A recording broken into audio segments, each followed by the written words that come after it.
Hello, bookworms, and welcome to the Book Up. While the show is on hiatus and I'm prepping for season 4, I wanted to check in with a quick TBR update and some very exciting news.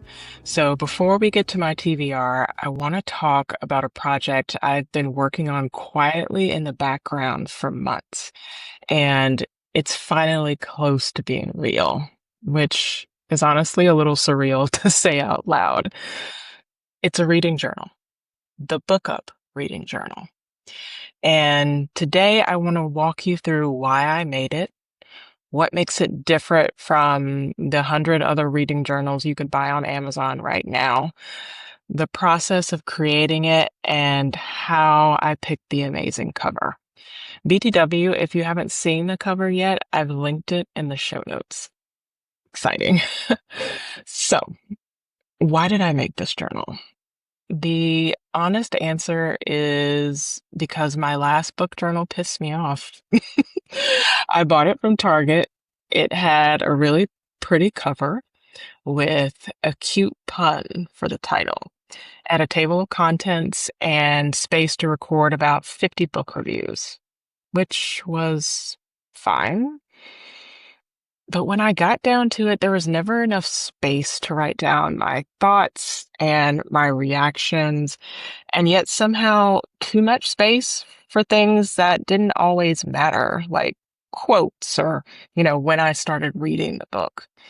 And I think that's the gap I kept running into with the reading journals that already exist and that I've been using.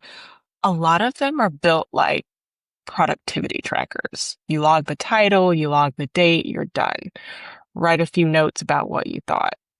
And that's cool if you just want a record, but they don't ask you anything.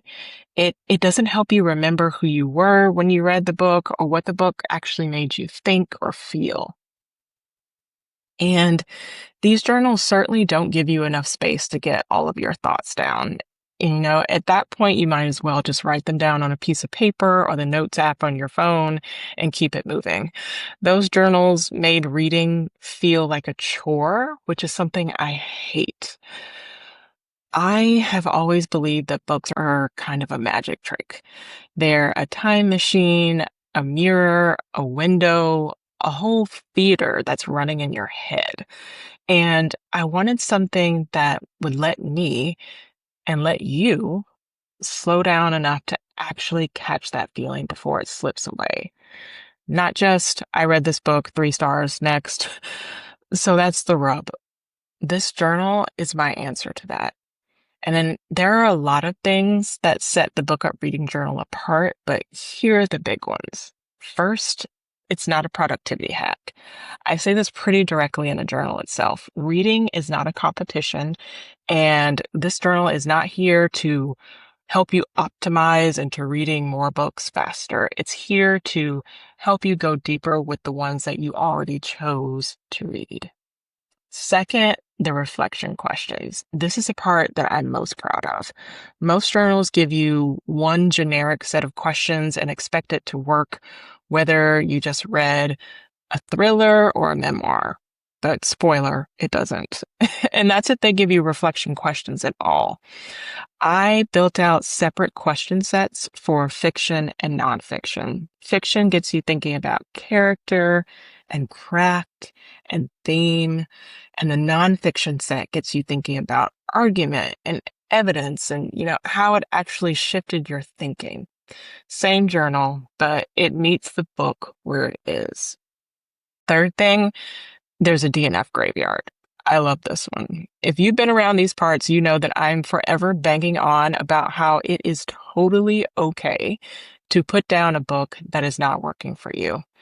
The DNF graveyard is a dedicated place to lay your unfinished books to rest, and it's complete with cute little headstones in it.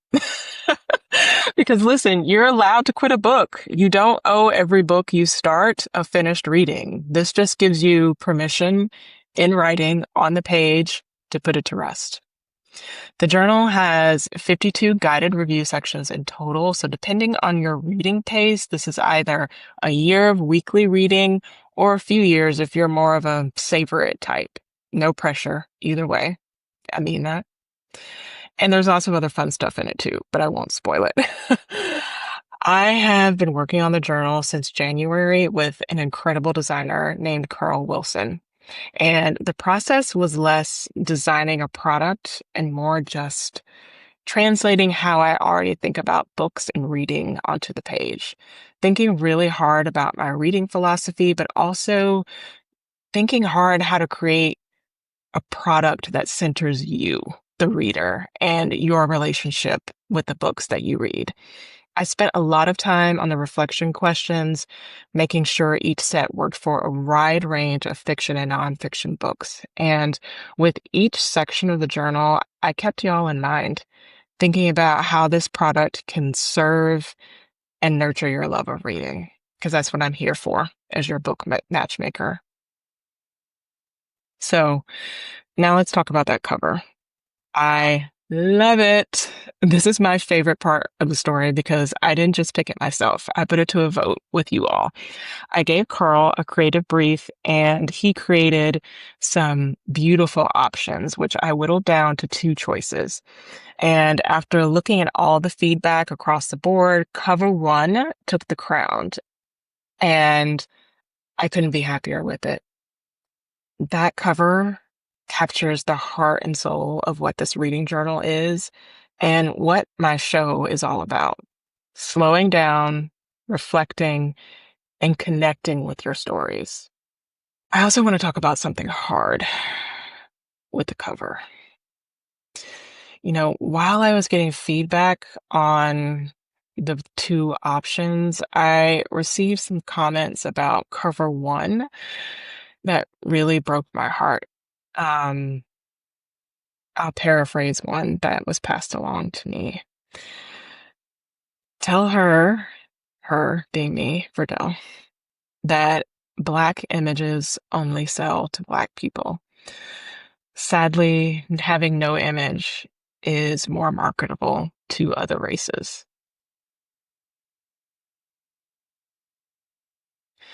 Y'all, that really hurt me. And I hate to say it, but my marketing corporate brain could see the logic behind that statement. But a bigger part of my brain was pissed off, was just so angry. Listen, I am a proud Black woman. This platform, this podcast, and this journal are built by me, a Black woman sharing her genuine voice, vision, and love for literature. I am not designing a bland, sanitized product meant to appease subconscious bias. Anyone who looks at the cover that I chose and hesitates because of the Black woman reading under a tree on it is self-selecting out of the community that I'm building. And good riddance. I don't want a racist, even a subconscious one, in my community. And I don't need to dilute my cover art to accommodate people who refuse to see humanity or universality in a Black reader sitting under a tree. So yeah, I'll just sit with that for a second before I move on, because even just thinking about it gets me deep in my feelings. Whew, okay. This journal is a labor of love, and it's a reflection of who I am, all of who I am. And it's got a piece of every conversation we've had on this show baked into it. And I cannot wait for you to actually hold it in your hands. Carl and I are putting the finishing touches on the journal right now, and I want you to be the first in line when it's available. So here's what I want you to do, bookworms. Get on my email list, and I will let you know the second it's ready to order. The link is in the show notes. And when you sign up for emails, I've got a free reading bingo card waiting for you. It's just a little something to make your reading life more fun in the meantime. Again, it's a free gift. It's also very cute, if I do say so myself. All right. Let's get to the TBR update. I will start with the books I've got left from TBR Top Up number 2, and that is linked in the show notes if you haven't checked that episode out. First up Catabasis by R.F. Kuang. I'm about halfway through that one. And I'll be honest, I haven't felt called to go back to it. It's a really interesting story, but sometimes it's like a philosophy or applied mathematics course that I didn't sign up for. And I've had so many other books that I've been more interested in lately. So it just keeps sliding down the TBR. I'm not ready to call it a DNF yet. It's just there on the list. Not sure when I'll pick it up again. Second, The Devil Three Times by Ricky Fain, also still on the TBR. I got through the first chapter and I got sidetracked by other shiny books. I will get back to it one day. I'm just not sure when. Okay, so moving on to TBR top up number 3, also linked in the show notes if you haven't listened to that yet. I will start with The Conjuring of America by Lindsay Stewart. I just bought a physical copy and it's waiting on my nightstand with some highlighters and sticky notes so I can mark it up. I know I'm going to learn so much from this book, so I'm excited. Next, A Deadly Education by Naomi Novik is also sliding down the TBR. I'm making my way through Live Ships Traders now, which is a beefy trilogy from Robin Hobb. So I just can't start a brand new series right now, even though I love me some Naomi, as y'all know. I just can't do it right now. I also started A Guardian and a Thief by Megha Majumdar, but once again, I also got distracted. And lastly, I haven't gotten to Lost Souls Meet Under a Full Moon by Mizuki Sujimura. I found it on sale, so I think I might read a physical copy rather than the ebook on that one. I've had so much going on lately, so my reading has slowed down. And I'm also starting to wonder, y'all, if my focus is starting to drift more with ebooks. I find sometimes that holding a physical book keeps my mind more engaged. Do y'all find that? Like, do you get distracted more often with ebooks or with physical books or the audiobooks? Like, let me know. Send me a comment or something. So we shall see if that helps. All right. Yeah, that's all I got for you today. Quick reminder, get on my email list so you don't miss updates on the journal and grab that free bingo card while you're there. Again, the link's in the show notes. And if you're enjoying the book up, please take a moment to leave a rating and a review. It makes a huge difference in helping other book lovers find the show, and I read every single one. All right, y'all.